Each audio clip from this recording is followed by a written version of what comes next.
हजारों लोग नागा साधु बनने पहुंच गए।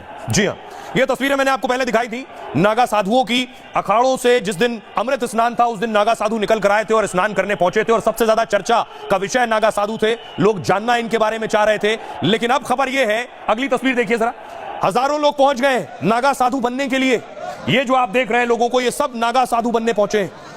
इतना क्रेज है, इतना ज्यादा लोगों का लगाव और जुड़ाव नागा साधुओं के साथ कि 20 से 25 हजार नागा साधु बन रहे हैं। अगली तस्वीर देखिए जरा, महिलाएं भी पहुंची हैं साध्वी बनने के लिए।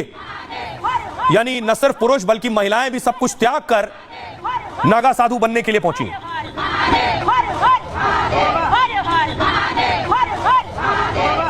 भाई अब आपको बताऊं कि आखिर क्या तरीका है, कैसे कोई आम इंसान नागा बन सकता है।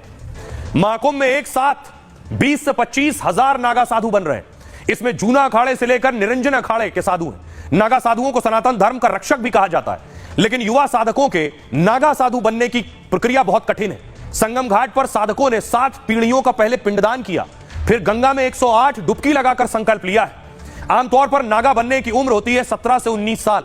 नागा बनने के 3 स्टेज हैं, महापुरुष, अवधूत और दिगंबर। महापुरुष नागा बनने का शुरुआती कदम है। नागा साधु बनने के लिए अखाड़े में आवेदन देना होता है। अखाड़ा साधक को पहले नागा बनाने से मना कर देता है। साधक नहीं मानता तो उसके घर जाकर पूरी पड़ताल करता है। घर वाले मान जाते हैं तब रिकॉर्ड देखकर अखाड़े में लेते हैं और अखाड़े में करीब 6 महीने तक परख अवधि होती है उनकी, जिसमें इसमें जिन्हें घर परिवार की याद आती है वो लौट जाते हैं। जो सन्यासी के लिए तैयार होते हैं वो महापुरुष कहलाते हैं। उनके गुरु उनकी चोटी को काट कर इसका ऐलान करते हैं। नागा साधु बनने की दूसरी स्टेज अवधूत की है। इसमें साधक परिवार और पीढ़ियों का पिंडदान करता है। वो खुद का भी पिंडदान कर मोह का त्याग कर देता है। पिंडदान के बाद धर्म ध्वजा के नीचे युवा साधक घंटों बैठते हैं। ठंड हो या फिर गर्मी, बिना खाए पिए रहने का अभ्यास कराया जाता है। फिर वो अपने गुरु यानी महामंडलेश्वर का इंतजार करते हैं और ब्रह्म मुहूर्त यानी सुबह 4 बजे गुरु मंत्र और दीक्षा मिलती है। ये तो नागा साधु बनने की साधना का अगला कदम भर है।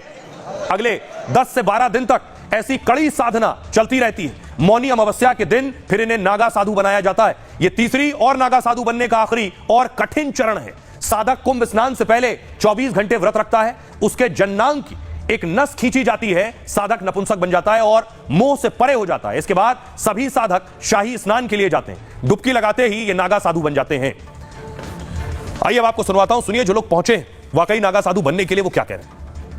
इनका आज नया जन्म हो रहा है। नया जन्म उनके कारण इन सबको लेकर यहाँ पर बिठाया गया है। जैसे इनको भोजन वगैरह कुछ कराया नहीं जा रहा है। इनको अभी क्या है कि सुबह दिन भर इनको लेके गया, गंगा के तट में जाप कराया गया, हवन कराया जाएगा। 16 पीढ़ियों के पिंडदान करवा के इच्छा ग्रहण दिया जा रहा है। प्राचीन समय से ही शपथ ग्रहण होता है, उसी प्रकार से आज इनका क्या हो रहा है, शपथ ग्रहण हो रहा है। आज सारा पूर्वज और खुद का पिंडदान करके आज से शुरू हो रहा है उसका संन्यास जीवन। पिंडदान देकर गंगा किनारे हम लोग आए हैं। तकलीफ नहीं देती है संन्यास की राह में? नहीं, ये परम सुख है। ये भगवान को पाने का रास्ता है, उससे सहज रास्ता और कुछ भी नहीं है।